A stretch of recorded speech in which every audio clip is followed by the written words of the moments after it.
ഇന്നത്തെ സ്പെഷ്യൽ വളരെ രുചികരവും സോഫ്റ്റുമായ ഒരു ഉണ്ണിയപ്പം റെസിപ്പിയാണ്.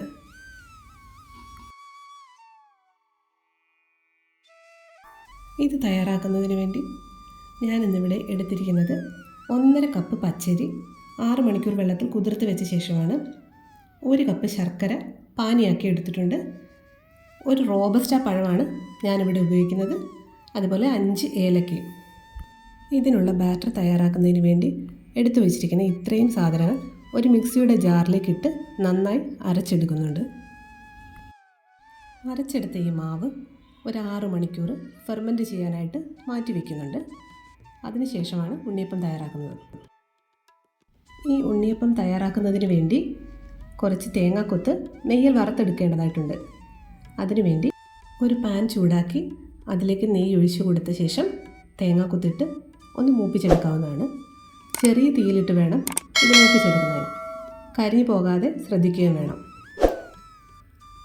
ഈ ഒരു രീതിയിൽ അത് മൂപ്പിച്ചെടുക്കാവുന്നതാണ്. അതിനുശേഷം തയ്യാറാക്കി വെച്ചിരിക്കുന്ന ഈ ബാറ്ററിലേക്ക് ഈ തേങ്ങാക്കൊത്ത് കൂടി ചേർത്ത് കൊടുക്കാവുന്നതാണ്. 1 സ്പൂൺ എള്ള് കൂടി ഇതിനോടൊപ്പം തന്നെ ചേർത്ത് കൊടുക്കുന്നുണ്ട്. മധുരം ഒന്ന് ബാലൻസ് ചെയ്യുന്നതിന് വേണ്ടി ഒരു പിഞ്ച് ഉപ്പ് കൂടി ചേർത്ത് കൊടുക്കുന്നുണ്ട് ഇതിനോടൊപ്പം. അതിനുശേഷം ഇതെല്ലാം ചേർത്ത് ഒന്ന് നന്നായി ഇളക്കി യോജിപ്പിക്കാവുന്നതാണ്. ഈ ഒരു കൺസിസ്റ്റൻസിയിൽ തന്നെ ഇതിൻ്റെ ബാറ്റർ തയ്യാറാക്കി എടുക്കാവുന്നതാണ്. അഥവാ കുറച്ച് കട്ടി കൂടി പോവുകയാണെങ്കിൽ കുറച്ച് വെള്ളം ഒഴിച്ച് ഒന്ന് കട്ടി കുറച്ചെടുക്കാവുന്നതാണ്. ഇനി ഇത് തയ്യാറാക്കുന്നതിന് വേണ്ടി ഞാനൊരു സ്റ്റൗ ഓൺ ചെയ്ത് അതിലേക്ക് ഒരു ഉണ്ണിയപ്പച്ചട്ടി വെച്ച് കൊടുക്കുന്നുണ്ട്. ഇതൊന്ന് നന്നായി ചൂടായി വരുമ്പോഴേക്കും ഇതിലേക്ക് ഞാൻ വെളിച്ചെണ്ണ ഒഴിച്ചു കൊടുക്കുന്നുണ്ട്. ഒരു 1/4 ഭാഗത്തോളം ഈ കുഴികളിലേക്ക് വെളിച്ചെണ്ണ ഒഴിച്ചു കൊടുക്കാവുന്നതാണ്.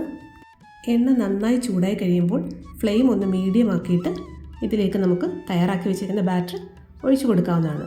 ഒരു 1/4 ഭാഗം വരെ നമുക്ക് ഈ ബാറ്റർ ഒഴിച്ചു കൊടുക്കാം. ഒരു മീഡിയം ഫ്ലെയിമിലിട്ട് തന്നെ നമുക്കിത് വേവിച്ചെടുക്കാവുന്നതാണ്.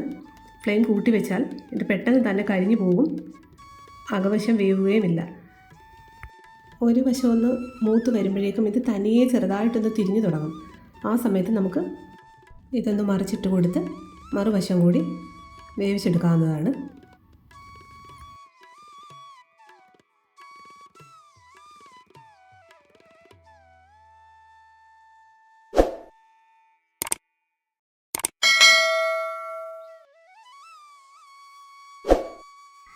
ഈ ഒരു രീതിയിൽ ഇത് മൂത്ത് കഴിയുമ്പോഴേക്കും നമുക്കിതിൽ നിന്നും മാറ്റാവുന്നതാണ്.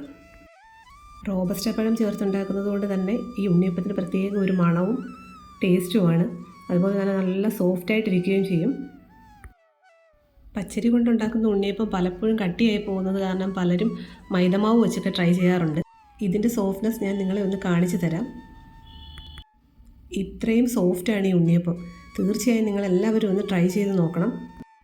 ഇനി ഉണ്ണിയപ്പത്തിന് സോഫ്റ്റ്നെസ് ഇല്ലെന്ന് ആരും പറയില്ല, ഈ രീതിയിൽ നിങ്ങളൊന്ന് തയ്യാറാക്കി നോക്കിയാൽ. അപ്പോൾ ഈ ഓണത്തിന് എല്ലാവരും ഈ ഒരു രീതിയിൽ ഒന്ന് തയ്യാറാക്കി നോക്കുക.